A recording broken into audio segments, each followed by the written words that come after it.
Hey there! If you're someone with Asperger's Syndrome creating content, then you know how important it is to play to your strengths. But when dealing with AI content detectors, things can get a little tricky. So that's why we've got some tips to help you out. First, you're in luck if you love diving into data and metrics. Use that love to dissect your channel's performance and find patterns to help you improve. It's a great way to stay on top of things and ensure you always create your best work. Another thing to keep in mind is that negative feedback and trolls can be brutal, so don't hesitate to switch off the comments and focus on creating quality content you're proud of. Instead, you deserve to create a safe and positive environment.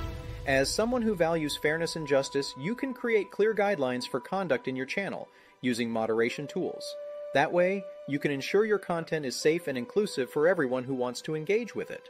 And don't forget that you're someone with unique strengths and perspectives.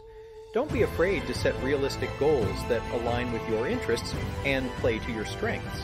Instead, you have the power to create content you love that your audience will love too. It's also worth noting that AI content detectors are not always foolproof.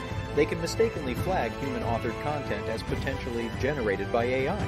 So use your judgment and various tools and approaches to assess the authenticity and quality of your content. Finally, don't be afraid to reach out to online communities and groups to connect with other creators and get some support and advice. There are always people out there who have your back.